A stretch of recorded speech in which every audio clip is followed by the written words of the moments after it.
Olha, ter filhos é o sonho de muitas mulheres e homens. Nas redes sociais, o método caseiro de inseminação tem se popularizado e tem casais homossexuais como o maior público. No caso dos casais heterossexuais, a procura acontece quando há problemas de infertilidade masculina ou quando mulheres solteiras querem ter filhos, mas os médicos, olha só, alertam para os riscos que essa prática pode trazer para a saúde. Para esclarecer todas as nossas dúvidas, nós estamos aqui no estúdio com o doutor André Luiz, que é especialista em reprodução assistida. Boa noite, doutor André. Boa noite, Seja Eli. bem-vindo, muito obrigada pela a gentileza de atender nosso convite. E eu que agradeço o convite. Doutor André, primeiro eu queria que o senhor explicasse para o nosso telespectador o que é essa fertilização caseira. A fertilização artificial, a gente já conhece, já é mais antiga, algumas pessoas já têm um certo conhecimento. Mas essa caseira aí, eu lhe confesso que é nova. O pessoal quer economizar, né, e daí corre o risco. O risco qual? Porque ali não tem, acredito, não tem a mínima condição de higiene, porque você vai pegar um sêmen e colocar dentro da vagina. Para você ter ideia, no laboratório, esse sêmen é capacitado, selecionado para ser colocado. E antes disso, os homens fazem exames sorológicos para ver se não tem nenhuma doença infecto-contagiosa, como AIDS, hepatite B. E essas mulheres que estão fazendo essa inseminação, elas correm esse risco de serem contaminadas. Inclusive, adquirir uma infecção. Infecção viral, infecção bacteriana.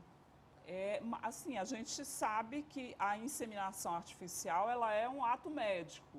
A inseminação caseira, a gente qualifica como o quê? Não qualifica, né? Não qualifica, não tem qualidade, né, para ser feita. E raramente tem sucesso. Por quê? Só se for a mulher muito fértil e mesmo assim, só se ela souber o dia que ela está ovulando para poder fazer. E outra, se for feito imediatamente, ou seja, colhido o sêmen e já colocado lá dentro. Por quê? Porque o sêmen, ao contato com o ar, ele já vai fragmentando o DNA do espermatozoide. Então já vai perdendo a qualidade, a motilidade. Então esse sêmen dura muito pouco tempo ali ao ar livre. Como é que é feito esse processo em laboratório, a inseminação artificial? Quais são os cuidados que se tem? Como é o processo? Recentemente eu fiz uma inseminação intrauterina num casal homoafetivo. Sim. E daí, nesses casos, quando só uma irá participar do processo. Então, estimulei a ovulação, ela teve, os folículos cresceram, né, dos dois lados, só que uma trompa dela estava aderida. Então, a outra normal e respondeu ao estímulo, teve folículo, e daí eu dei uma medicação para romper, para ela ovular. Isso tudo monitorado por ultrassom. Porque daí eu sei o momento tem exato todo um que ela... acompanhamento, Exatamente, tem que ela a ovulou. hora, o dia, né? Exatamente. Daí ela tomou a medicação no horário para estar ovulando, 36 horas depois disso, e daí a gente está fazendo a inseminação, que é um sêmen, no caso elas compraram um sêmen de doador, esse sêmen também já é classificado, analisado sobre essas doenças todas, né? E daí é colocado capacitado, pego centrifugado esse sêmen, pego os sobrenadantes, os melhores espermatozoides e colocado dentro do útero. E 15 dias depois ela fez o teste positivo. Olha, parabéns aí para a futura mamãe. Doutor André, o senhor sabe que em rede social, hoje em dia, tudo viraliza, tudo vira moda. Existe aí alguns movimentos que até incentivam, né, essa prática da inseminação caseira. Eu acredito, como o senhor citou, seja por conta dos custos, mas hoje já existem mais facilidades na questão do custeio de todo o tratamento? Mas a inseminação é uma das técnicas de reprodução assistida. A mais simples é a indução da ovulação com coito programado. É aquela que a paciente não ovula, toma remédio para ovular e tem relação com o parceiro. E a inseminação é pegar esse sêmen e colocar dentro do útero no momento que ela está ovulando. Então é um procedimento mais simples.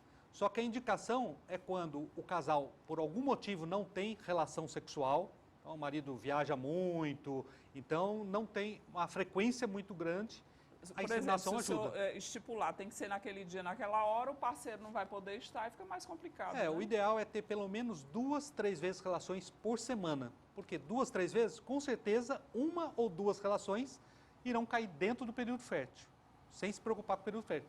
Só que alguns casais, o marido trabalha viajando, 15 dias fora, então não coincide e é muito difícil daí conseguir engravidar naturalmente. E a inseminação pode ajudar nesses casos. Ou que a mulher também tem dificuldade para ovular, ou que o sêmen tem uma pequena dificuldade e que daí com a centrifugação, com essa capacitação, a gente melhora esse sêmen para colocar dentro do útero. A gente falou, Agora caseira, não dá para fazer nada. nada. Tem todo esse cuidado, né? Bem complicado. A gente falou aí, doutor André, sobre a questão da infertilidade masculina.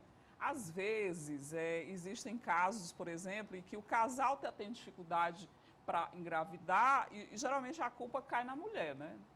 Aí vai se fazer uma investigação e ver que o parceiro também tem uma certa dificuldade. Quais são as principais causas da infertilidade masculina?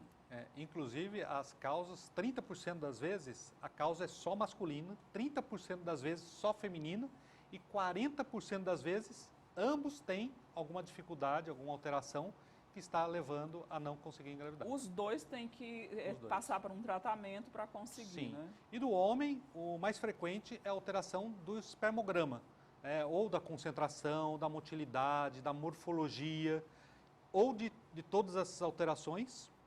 E uma das causas principais, a varicocele, que são varizes no testículo que diminuem, que aumentam a temperatura do testículo e diminuem a produção e a qualidade desses espermatozoides. Normalmente, os homens precisam de um exame, uma ida ao médico, uma investigação, Pelo menos um espermograma, né? Para descobrir, porque geralmente não sente nada, né? Não tem nenhum sintoma. Não. É absolutamente normal. Aí acha que tá tudo ok, né?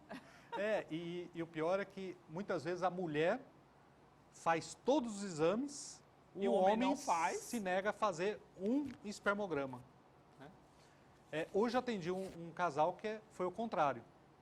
Ele fez o espermograma, já detectou que tinha alteração. Pronto, vamos ver vamos cuidar. Né? E ela nem fez a histerosalpingografia, que é o exame das trompas, para saber. Por quê? Porque o sêmen ruim, daí não dá para fazer inseminação, não dá para engravidar naturalmente. Primeiro tem que tratar o daí caso tem que ir para a dele, fertilização. né? E na fertilização, independe das trompas. Daí ela não precisa passar por esse processo de fazer a histerosalpingografia. E o fator dele, mesmo com poucos espermatozoides, a gente consegue na fertilização, porque na fertilização eu preciso de um espermatozoide para cada ovo. Então daí, mesmo ele tendo poucos espermatozoides, é possível porque a gente faz a ICSI, que injeta um espermatozoide dentro de cada ovo. E depois coloca o embrião pronto dentro do útero. Por isso que a fertilização in vitro é o tratamento que mais a gente faz, que é o mais indicado e que tem melhores resultados. A gente vê hoje mulheres de várias idades, né? Procurando um tratamento, procurando a fertilização, a inseminação e engravidando. Ainda existe aquele limite da idade, o limite da saúde? Qual é a recomendação que o senhor dá como especialista? Olha, a mulher está deixando a maternidade para mais tarde. Né? É fato. Trabalho, é fato. Trabalho, fazendo mestrado, doutorado e competindo aí no mercado e deixando a maternidade para mais tarde. Então, um alerta que a gente deixa é congelar os óvulos. Quando é jovem, congelando os óvulos, você está preservando a sua fertilidade. Porque lá na frente, com 40, 50 anos, você quer ter um filho e congelou aos 30, esses óvulos têm São essa óvulos idade, de uma mulher de 30 anos. Exatamente. A gente teve, inclusive, casos agora recentes, uma blogueira famosa aqui de Teresina, que ela tinha realmente congelado os óvulos e aí deixou um pouco mais para frente para engravidar. Agora engravidou, está aí com sua bebezinha. Parabéns para ela, mas essa seria uma das alternativas, né, para deixar realmente mais para frente, se realizar profissionalmente e depois realizar o sonho da gestação, da maternidade. E decidir quando, porque eu também concordo que a mulher aos 40 anos, ela está muito mais madura para ser mãe, já está com a vida estabilizada, então está numa condição de vida muito melhor para criar e ter um filho. Mas, infelizmente, o tempo é cruel com a fertilidade da mulher, né? É verdade. O tempo vai passando e a gente precisa correr contra E no ele. caso da inseminação, a mulher depois dos 35 anos, os óvulos da mulher de 35 anos, ele vai ficando mais rígido, mais duro. É mais difícil o espermatozoide penetrar nesse óvulo, fertilizar esse óvulo. Então, meu Deus, a inseminação fica cada vez menos indicada com o passar do tempo. Depois dos 35 anos, vai ficando cada vez menos indicado fazer a inseminação. E caseira, então, nem se... Aí é que não vai funcionar mesmo. Não vai funcionar mesmo. Tem que ter muita sorte para que ela funcione. Doutor André, o senhor falou aí um pouco da fertilização, da inseminação e da indução. Quais são os métodos que existem hoje para a mulher que está buscando aí a gravidez, para ela ter essa alternativa? Então, a indução da ovulação com coito programado é o tratamento mais simples. Então, aquelas mulheres jovens que têm ovários micropolicísticos, então não ovulam, então a gente faz ela ovular com medicamentos. Sim. E monitora com ultrassom para ver se está ocorrendo essa ovulação. E daí ela tem relação com o marido, normalmente, e pode engravidar. E a inseminação, aqueles casos que eu já citei, Sim. né? Do homem que viaja muito ou o sêmen que precisa de uma melhora. E a fertilização in vitro é para o restante, ou seja, mulher que fez laqueadura, homem que fez vasectomia, mulher com a idade avançada, porque hoje, mesmo a mulher, depois dos 40 anos, depois dos 38, já está indicado fazer análise genética dos embriões. Por quê? Porque já existe um risco maior de malformação e aborto.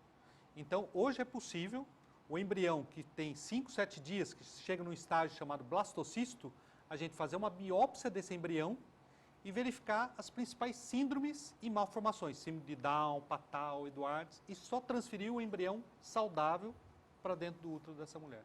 Olha aí que bacana, né? A ciência, a tecnologia ajudando também a mulher a realizar o seu sonho aí da maternidade. Doutor André, a gente pode fazer quantas tentativas de uma inseminação, de uma fertilização? Existe um número? Não vou mais tentar porque já tentamos e aí já chegou o limite, ou não? Boa pergunta, não tem limite. Normalmente a paciente que não tem ou está diagnosticada como infertilidade sem causa aparente, mas ela quer engravidar logo e daí faz uma indução, não dá certo, faz uma inseminação, não dá certo. No máximo, a gente faz 3 inseminações intrauterinas. 3 inseminações bem feitas, vendo que ela ovulou, o sêmen estava bom e não engravidou, tem que passar para um outro método mais eficiente, que no caso a fertilização. Na fertilização não tem limite, porque não vai gastar essas estimulações, não vão gastar os óvulos dela. Ela perde, naturalmente ela está perdendo. 800 a 1.000 óvulos são atrofiados todo mês. Com a indução da ovulação, com a estimulação, a gente aproveita 1% disso que seria perdido. Então, 8, 10 óvulos já são suficientes para fertilizar com o espermatozoide e ter 2, 3, 4 embriões congelados e depois feita a transferência. O casal que já está tentando aí engravidar e não consegue, o senhor acha que ele tem quanto tempo para essas tentativas naturais e quanto tempo para procurar uma ajuda especializada? Boa pergunta. Infertilidade, a gente considera depois de 1 ano de tentativas sem conseguir engravidar. Mas se a mulher tem 35 anos ou mais, já deve procurar o especialista com 6 meses de tentativas. Encurta o prazo, né? Porque o tempo passa rápido. Meu Deus, a natureza é complicada, né, doutor André? Mas olha aí, fica a dica, né? A inseminação caseira deve ser perigosa para a saúde, em todos os aspectos. Sim, porque você não sabe se aquele sêmen tem alguma doença viral, bacteriana, e isso pode ser transmitido para a mulher, né? E daí, se ela tem uma infecção dentro do útero e não sabe, não trata, essa endometrite, que é essa infecção dentro do útero, pode ir evoluindo e ela se tornar estéril. E aí piora bastante a situação, Sim, que já era exatamente. complicada, né? Conversamos aqui com o Dr. André Luiz, que é médico especialista em reprodução humana. Ele que deu aí dicas muito preciosas para quem está querendo engravidar, quais são os métodos, para que evite também, fez o alerta aí da questão da inseminação caseira, que está virando moda aí nas redes sociais, mas é preciso esse alerta para que você não caia em nenhuma armadilha. Às vezes a mulher naquele desespero, né, de que a maternidade chama, né? Aí às vezes arrisca até a própria saúde nessas circunstâncias. É bom ter cuidado. E às vezes está fazendo a inseminação e nem tem espermatozoides naquele sêmen. Por quê? Porque o que sai é o líquido seminal. E às vezes não tem espermatozoides naquele líquido seminal. Porque o líquido seminal, ele é produzido na vesícula seminal. Os espermatozoides nos testículos. Olha então, aí. se ele tiver alguma alteração no testículo, por isso que o homem que faz vasectomia, que corta o canalzinho ali diferente, ele tem produção normal de espermatozoides, só que eles não saem e não se junta com a vesícula seminal, com o sêmen. Mas ele ejacula, tem sêmen, Aparentemente mas não tem tudo espermatozoides. Okay. Não vai engravidar nunca desse jeito. Doutor André, muitíssimo obrigada pela sua presença aqui, participação no canal Saúde. Uma ótima noite para o senhor. Obrigado.